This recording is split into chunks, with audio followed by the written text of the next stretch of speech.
The patrol ship floated silently through the darkness of space, its blue engines barely glowing as it moved along the border of Galactic Council territory. Inside, Officer Tom Reed stared at his scanner screen, fighting back another yawn. Border patrol duty was usually boring, just endless hours of watching empty space. But today was different. His scanner beeped. Then it beeped again. And again. Reed sat up straight, his eyes widening as more and more dots appeared on his screen. He checked the readings 3 times to make sure they were real. "Captain Wilson," he called out, his voice shaking. "You need to see this." The captain walked over, her face showing mild interest. "What is it, Reed?" "Multiple ships just appeared at the edge of our scanning range. They're not showing any known signatures. The computer can't identify them." Captain Wilson leaned closer to the screen. The dots were forming a pattern now, a massive fleet formation that stretched across thousands of kilometers. Her face went pale as the first images from the long-range cameras appeared on the main screen. The ships were beautiful and terrifying. Sleek black vessels with sharp angles and glowing blue lines running along their hulls. But it was the symbol on their sides that made her blood run cold, a simple design showing Earth's continents surrounded by stars. "That's impossible," she whispered. "That symbol. It can't be." The younger officer looked confused. "Captain, what's wrong?" Wilson pressed a button on her command chair, bringing up the historical archives. 3,000 years ago, there was a species called humans. They lived on a planet called Earth. They were destroyed by order of the Galactic Council. Reed's eyes widened. Destroyed. Why? The Council records say they were too dangerous, too unpredictable. They were advancing too quickly. Wilson's voice was barely a whisper now. The Council voted to eliminate them before they could become a threat. They used a planet-killer weapon. Earth was reduced to asteroid fragments. The main screen suddenly lit up with a transmission request. The unknown fleet wanted to communicate. Wilson's hands shook as she accepted the call. The face that appeared on the screen was clearly human, a male with gray hair and stern eyes. He wore a black uniform with silver markings that none of their databases recognized. "This is Admiral James Stone of the Human Liberation Fleet," the man said calmly. "I suggest you send word to your council. Tell them that the children of Earth have returned." Wilson tried to keep her voice steady. "That's not possible. Humanity was destroyed 3,000 years ago." Stone smiled, but there was no warmth in it. "Did your council really think they could kill us all? 10,000 of us escaped in generation ships before Earth was destroyed. We found new homes in the dark spaces beyond your borders. We built. We grew. We remembered." Reed watched in amazement as more ships kept appearing on his scanner. There were hundreds now, maybe thousands. Each one was larger and more advanced than anything the Council had. "We spent 3,000 years preparing for this day," Stone continued. "Tell your council that humanity has returned. And this time, we're not the ones who should be afraid." The transmission cut off, leaving the patrol ship in silence. Wilson's hands were shaking as she opened a channel to Council headquarters. How could she even begin to explain this? The humans were supposed to be dead, eliminated by the Council's greatest weapon. Instead, they had survived. They had grown stronger, and now they were back. Reed looked at his captain, his voice quiet. "What do we do now?" Wilson stared at the massive fleet on her screen. "We pray," she said softly. "We pray that the Council's ancient decision doesn't doom us all." As their small patrol ship turned to head back to Council space, the human fleet hung in the darkness behind them. A silent promise of what was to come. 3,000 years of exile had ended. The children of Earth had returned to reclaim their place in the galaxy. And this time, they weren't asking for permission. The massive human warship Legacy of Earth moved silently through space, its halls filled with the quiet hum of advanced machinery. In the ship's main hall, hundreds of crew members gathered around Admiral Stone as he prepared to tell the story that every human child learned from birth. 3,000 years ago, Stone began, his voice echoing through the hall. 10,000 of our ancestors escaped Earth's destruction in 3 generation ships. They were the lucky ones, the brave ones, the ones who believed the Council's promises of peace were lies. The Admiral walked to a large window, looking out at the stars. Behind him, the crew sat in respectful silence.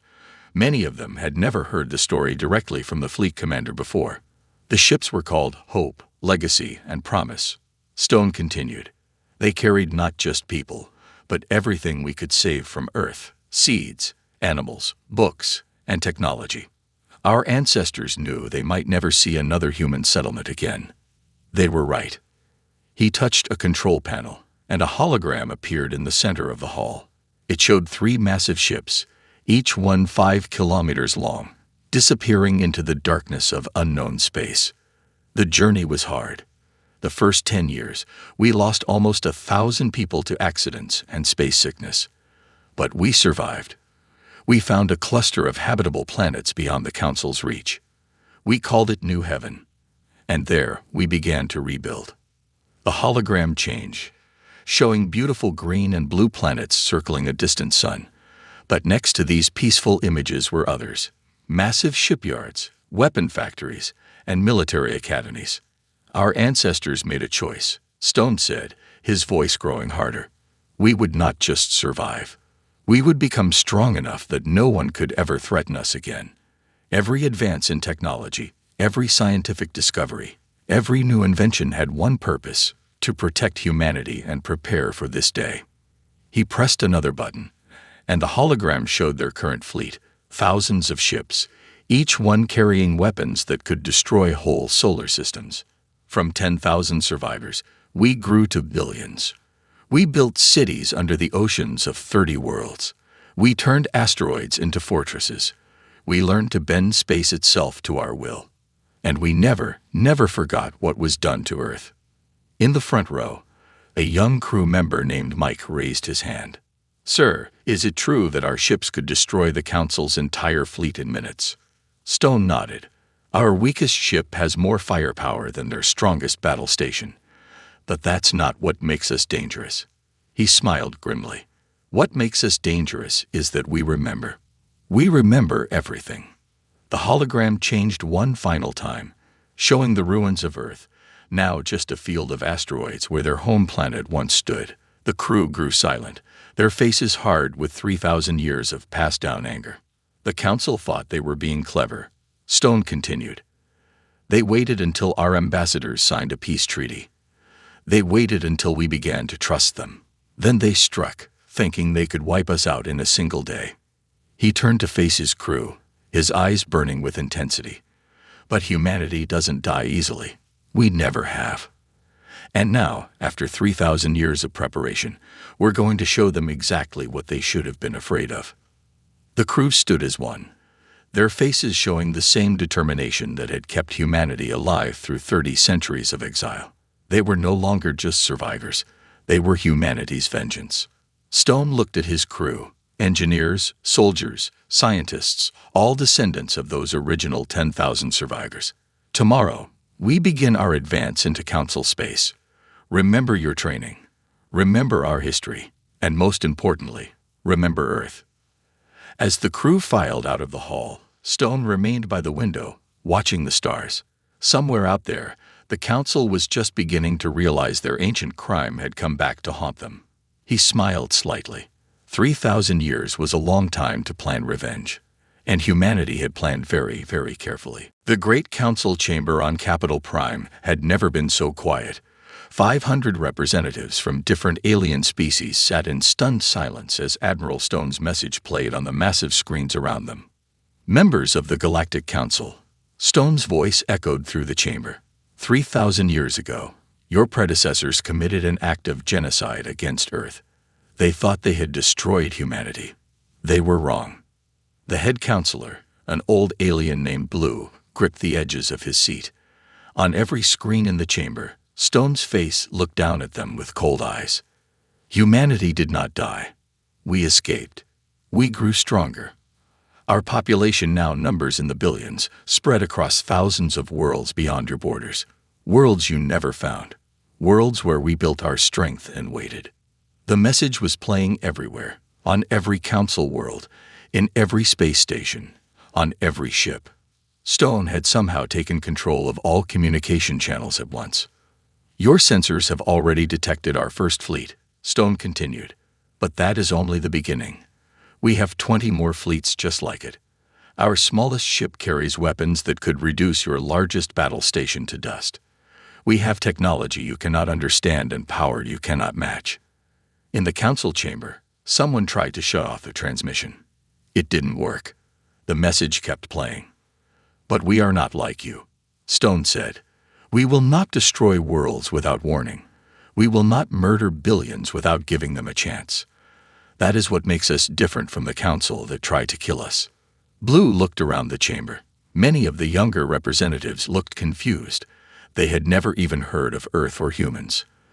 The older ones, though, they knew. Their faces showed their fear. Here are our demands. Stone's voice grew harder. First, surrender the council members who ordered Earth's destruction. Yes, we know they're still alive. We know about their life extension technology. We know where they're hiding. Whispers broke out across the chamber. How could the humans know about that? The life extension program was the council's most closely guarded secret.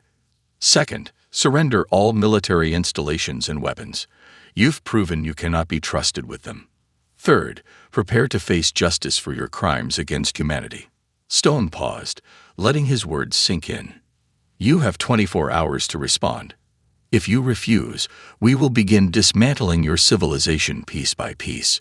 We will not harm civilians, but we will destroy every military base, every weapons platform, and every council facility until nothing remains of your power.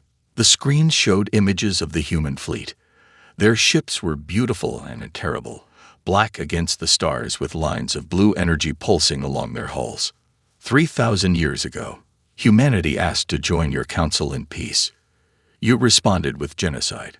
Now we return, not asking to join, but offering you a choice. Surrender or be defeated. There will not be a third option. The transmission ended. The council chamber erupted in chaos as hundreds of representatives started shouting at once. How can they still exist? What are we going to do? We need to fight back. Did you see their ships? We can't fight that. Blue stood up slowly, raising his hands for quiet. When the chamber finally fell silent, his voice was heavy with worry.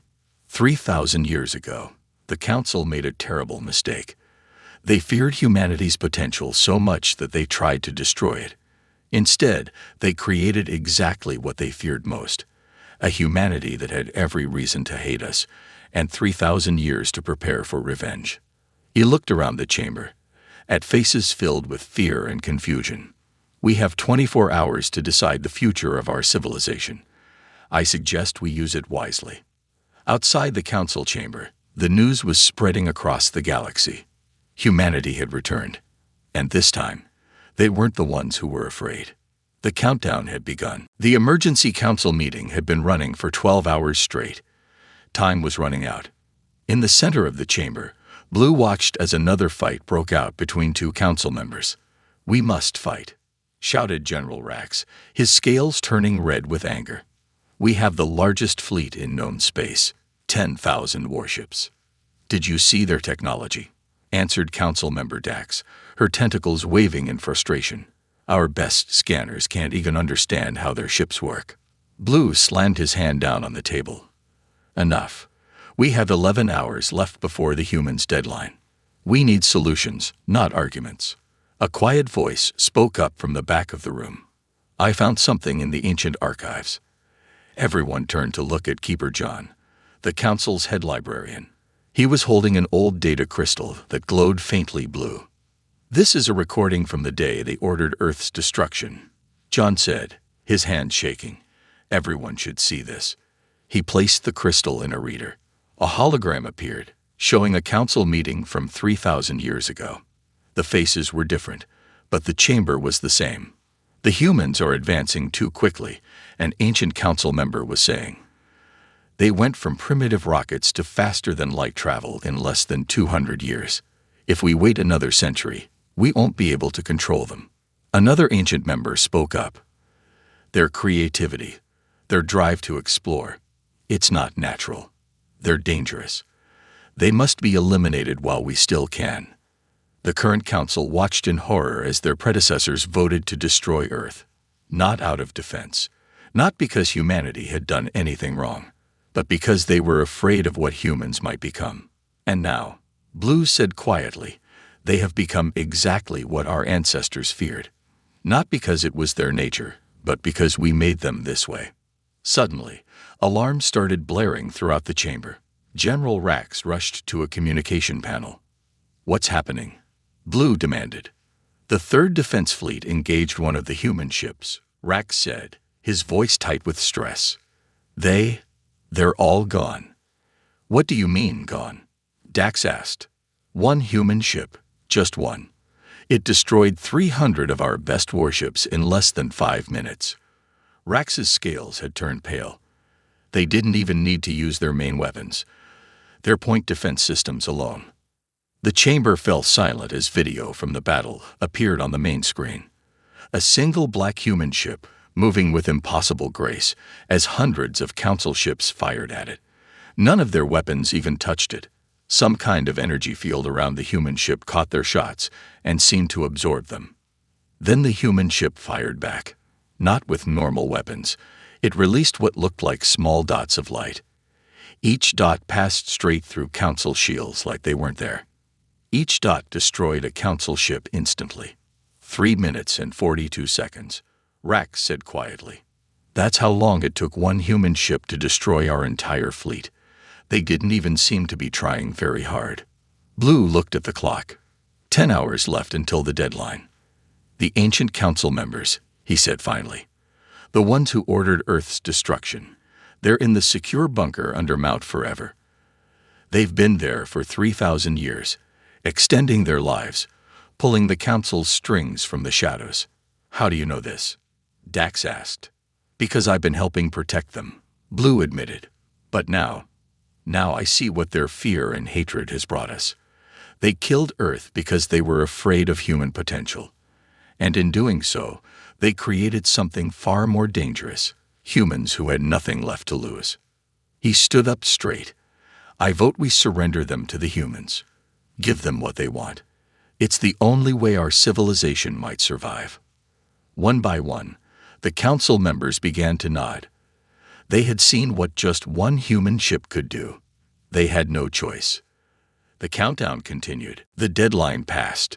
The council had failed to reach a decision in time. Now, across 50 different star systems, the human fleet began to move.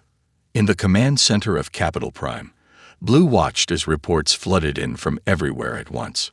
Human ships appearing in the Centauri system. They're over New Mars. Defense fleet at Beta Station is gone. They're inside our shields. How did they get inside our shields? Blue stared at the main screen, watching as hundreds of black ships appeared from nowhere near major council worlds. But something was strange. The humans weren't firing on cities or civilian areas. On his personal screen, a message flashed. It was from Admiral Stone. "Watch and learn the difference between justice and genocide," the message said. Above the capital city, a massive human ship appeared. It was larger than anything Blue had ever seen, its hull gleaming with that strange blue energy. But instead of attacking, it began broadcasting a message to every communication device in the city. "Attention citizens of Capital Prime. You have 1 hour to evacuate all military installations.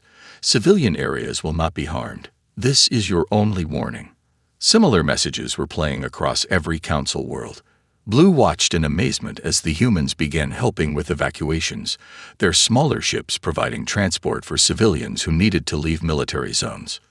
"Sir," one of the operators called out, "look at this." On the screen, they could see what was happening at the council's largest military base.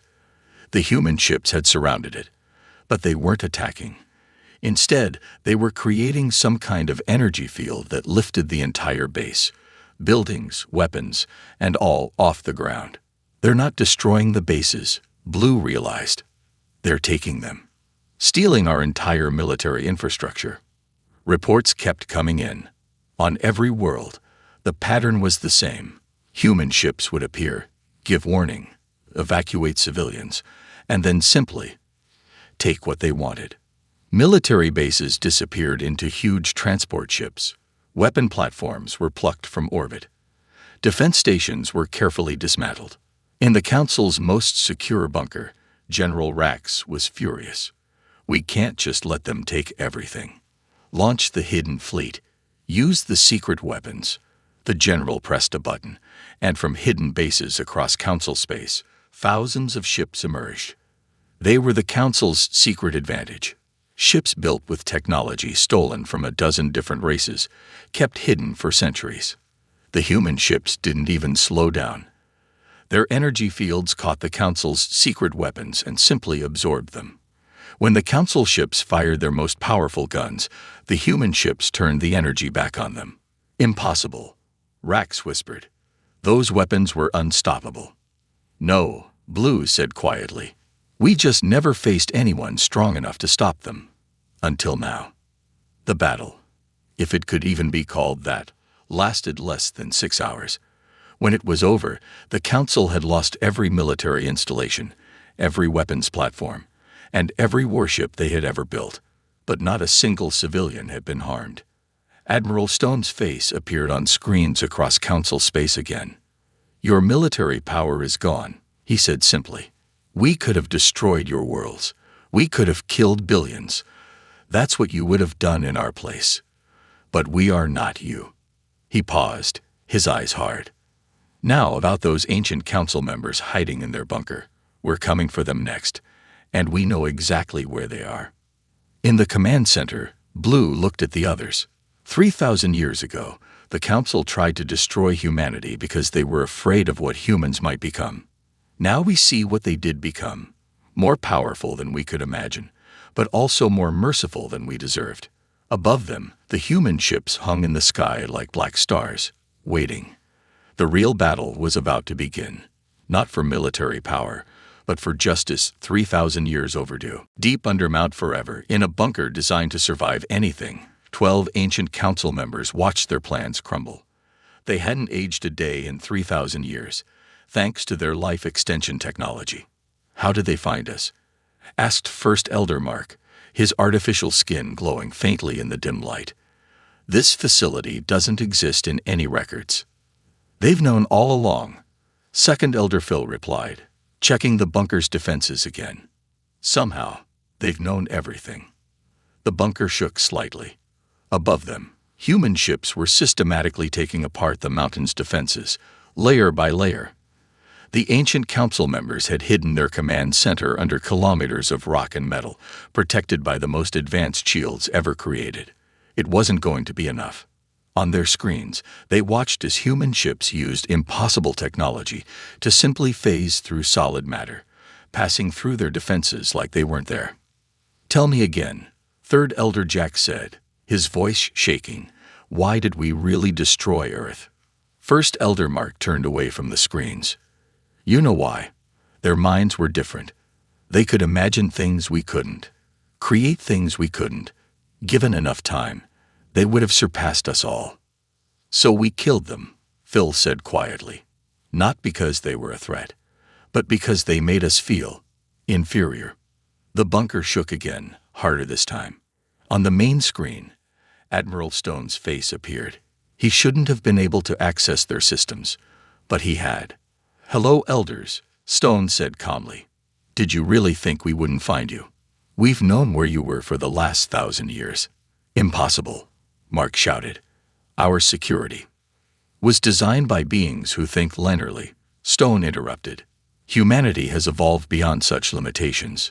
We've been watching you, learning how you manipulated the Council for 3,000 years, keeping yourself in power through fear and lies. The bunker shook a third time. Dust fell from the ceiling. Did you know, Stone continued, that most Council races would have welcomed humanity? That your own people were excited about meeting us, but you couldn't allow that. You couldn't risk letting anyone see what humanity might become. Through the security cameras, they could see human soldiers appearing inside the bunker, walking through walls like ghosts. Their armor was black with lines of blue energy, just like their ships. You have one chance, Stone said. Surrender and face trial for your crimes, or don't. Either way, your rule ends today." Mark looked at the others. For 3,000 years, they had guided the council from the shadows. They had shaped civilizations, started and ended wars, all to maintain their power. And now, "We still have one option," he said, reaching for a red button. "The quantum bomb. If we can't rule the galaxy, maybe no one should." But when he pressed the button, nothing happened. Stone's face showed the smallest hint of a smile. Looking for this, the camera panned to show a human ship holding a massive device in an energy field. "We removed your bomb 3 days ago. You didn't notice because we replaced it with a hologram." The bunker's doors slid open. Human soldiers walked in, their weapons not even drawn. They didn't need them. 3,000 years ago, you killed Earth because you were afraid of human potential. Stone said, "You were right to be afraid, but not for the reasons you thought." The soldiers began arresting the ancient council members one by one. "You feared our creativity, our ability to imagine new things," Stone continued. "But you should have feared our memory, our patience, our determination to see justice done, no matter how long it took." As they were led away, Mark looked at his fellow elders.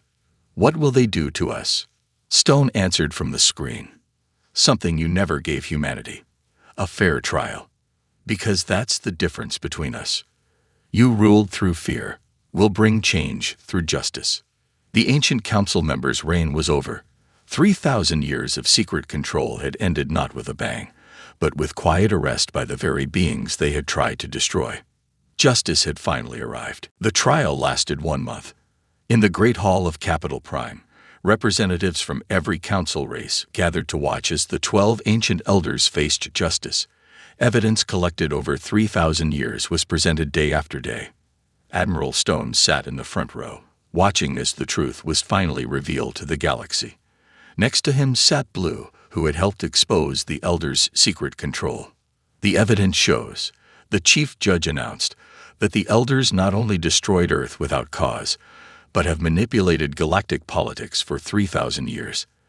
They started wars, toppled governments, and suppressed technological advancement, all to maintain their power." The elders sat in silence as their crimes were listed. 3,000 years of secrets laid bare. More importantly, the judge continued, they denied the galaxy a chance to know humanity as allies and friends. Their fear and hatred cost us all a better future. The sentence was announced. The elders would spend the rest of their lives helping to rebuild what they had destroyed. Their life extension technology would be used to ensure they lived long enough to see the results of their work. After the trial, Admiral Stone stood on the observation deck of his ship, looking down at a special project humanity had been working on. Below, on a newly terraformed planet, cities were rising from the ground, built by both human and council technology working together. "Is it true?" Blue asked, standing next to him. "Are you really going to share your technology with us?" Stone nodded. "Not the weapons, not yet, but medical technology, clean energy, space travel. Yes, it's time for the galaxy to move forward together." On the planet below, the first group of mixed species colonists was arriving. Humans working alongside council races, building something new. "We're calling it New Earth," Stone said. "A place where all species can learn from each other, where fear doesn't drive us apart." In other parts of the galaxy, similar changes were happening. Human ships were helping to rebuild damaged worlds. Human doctors were sharing medical advances that could save billions of lives. Human scientists were working with council researchers to solve problems that had seemed impossible. "But how?" Blue asked. "How can you forgive what was done to Earth?" Stone turned to face him. "We don't forgive. We remember. But we choose to build something better from that memory. That's what makes us human." He pressed a button, and a hologram appeared between them, the original Earth, as it had looked 3,000 years ago. "We could have destroyed the council worlds," Stone said quietly. "We had the power. Many of us wanted to. But that would have made us just like the elders, ruled by fear and hatred." Below them, on New Earth, the first buildings were taking shape. Schools where children from all species would learn together. Hospitals where different races would work to heal each other. research centers where shared knowledge would build a better future. Instead, Stone continued, we chose to do what humanity does best. Imagine something better and work to make it real. The hologram changed, showing the galaxy as it was now, not divided into human and council space, but united under a new banner, the Galactic Alliance. 3,000 years ago, humanity asked to join the council as equals. Stone said, now we offer something different, a chance for all species to work together as partners, not ruled by fear, but guided by hope. Blue looked at the human admiral. And the elders. They'll live to see every change they feared come true, Stone replied. They'll watch as their nightmare of human potential becomes a dream of what we can all achieve together. As the sun set on New Earth, ships from 100 worlds moved through the sky above. Human ships flew alongside council vessels, their crews working together to build something that had never existed before, a truly united galaxy. 3,000 years of darkness had ended. A new age was beginning. And this time, it would be built on hope, not fear.